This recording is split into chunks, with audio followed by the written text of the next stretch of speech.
नमस्कार, बहुत स्वागत है आप सभी का। आपके साथ मैं पल्लवी रविंद्र सिंह। आज 22 मई है। आज से ठीक एक महीने पहले यानी कि 22 अप्रैल का वो दिन था जब घाटी में आतंकियों ने पर्यटकों का धर्म पूछ कर अंधाधुंध गोलियां उन पर बरसाई थी। इस हमले में 26 पर्यटकों की मौत हो गई थी तो कई लोग घायल हुए थे। भारतीय एजेंसियों के मुताबिक इस हमले में पाकिस्तान का हाथ सामने आया था, जिसके बाद भारत ने आतंक को पनाह देने वाले पड़ोसी देश के खिलाफ कई सख्त एक्शन लिए। इसमें सबसे पहले केंद्र सरकार ने बड़ा फैसला लेते हुए सिंधु जल समझौते को स्थगित कर दिया था और फिर भारतीय सेनाओं ने ऑपरेशन सिंदूर में पाकिस्तान और पीओके में मौजूद आतंकी कैंपों को अपना निशाना बनाया था। इस ऑपरेशन सिंदूर के बाद बौखलाए पाकिस्तान ने पहले तो भारत को जवाब देने की सोची, लेकिन भारत के एक्शन को देखते हुए उसके पैर उखड़ गए और सीज फायर के लिए वो गिड़गिड़ाने लगा था। बीते एक महीने में जो घटनाक्रम हुआ वो अब आपको मैं विस्तार से वीडियो में बताने जा रही हूँ, इसलिए लास्ट तक जरूर बने रहें।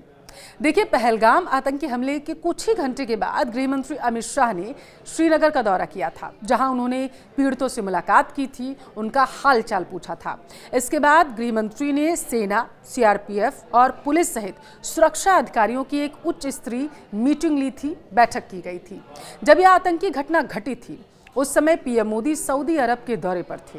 पीएम मोदी सऊदी अरब का दौरा बीच में ही छोड़कर देश वापस लौट आए थे। उन्होंने एयरपोर्ट पर ही विदेश मंत्री doctor S Jaishankar, NSA Ajit Doval, विदेश सचिव विक्रम मिस्री और अन्य अधिकारियों के साथ एक बेहद महत्वपूर्ण बैठक ली थी। फिर पीएम मोदी की अध्यक्षता में केंद्रीय मंत्रिमंडल की बैठक हुई, जिसके बाद आतंकियों के खात्मे और दुश्मनों को सबक सिखाने के लिए पीएम मोदी की अध्यक्षता की कैबिनेट सुरक्षा कमेटी यानी कि सीसीएस की बैठक हुई थी। इसमें पाकिस्तान की कमर तोड़ देने वाले 4 बड़े फैसले लिए गए, जिसमें सिंधु जल समझौता रद्द करना, अटारी वाघा बॉर्डर तुरंत प्रभाव से बंद कर देना, पाकिस्तान के लिए सार्क वीजा स्कीम को बंद कर देना, पाकिस्तान उच्चायोग में कर्मचारियों की संख्या घटाना शामिल था। जिसके बाद पहलगाम आतंकी हमले का बदला लेने के लिए भारत ने ऑपरेशन सिंदूर शुरू किया था। इसके तहत भारतीय सेना ने 7 मई 2025 को पीओके और पाकिस्तान की अन्य जगहों पर एयर स्ट्राइक कर 9 आतंकी ठिकानों को पूरी तरीके से निस्तानाबूद कर दिया था, तबाह कर दिया था। और इसी दिन गृह मंत्रालय ने भारत के कई शहरों में मॉक ड्रिल का भी निर्देश दिया था। रक्षा मंत्री राजनाथ सिंह ने बताया था कि भारत की इस कार्रवाई में 100 से ज्यादा आतंकी मारे गए थे। और इसके बाद भारतीय सेना, वायुसेना, विदेश मंत्रालय ने संयुक्त प्रेस ब्रीफिंग की, जिसमें विदेश सचिव विक्रम मिस्री, वायुसेना की विंग कमांडर वोमिका सिंह और भारतीय सेना की कर्नल सोफिया कुरैशी शामिल थी। सैन्य अधिकारियों ने आतंकी ठिकानों पर किए गए हमले की क्लिप भी दिखाई थी। फिर सरकार ने 8 मई को सुबह 11 बजे एक सर्वदलीय बैठक बुलाई।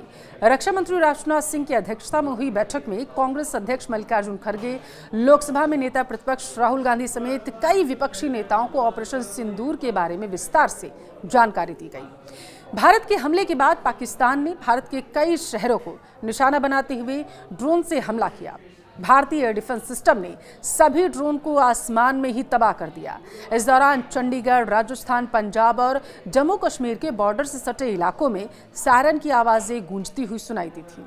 इसके जवाब में भारतीय सेना ने पाकिस्तान के एक पोस्ट और आतंकवादी लॉन्च पैड को पूरी तरीके से तबाह कर दिया था। जब पाकिस्तान की सेना ने भारत के सैन्य ठिकानों पर हमलों की कोशिश की तो भारतीय सेना ने S-400 एयर से डिफेंस सिस्टम से उन हमलों को नाकाम कर दिया था और जवाबी कार्रवाई में लाहौर स्थित पाकिस्तान के एयर डिफेंस सिस्टम को तबाह किया था। इसके साथ ही पाकिस्तान के 11 एयरबेस को पूरी तरीके से तबाह कर दिया गया था। भारत के हमलों से डरकर पाकिस्तान ने दुनिया के कई देशों में सीज फायर के लिए गुहार लगाई थी, लेकिन भारत ने स्पष्ट कर दिया था कि सीज फायर तभी होगा जब पाकिस्तान के डीजीएमओ भारतीय सेना के डीजीएमओ से सीधे तौर पर बातचीत करेंगे।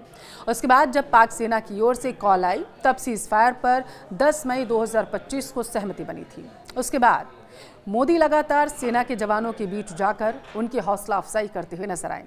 देश के जवानों के अदम्य साहस और शौर्य को इस देश का हर एक नागरिक नमन करता है।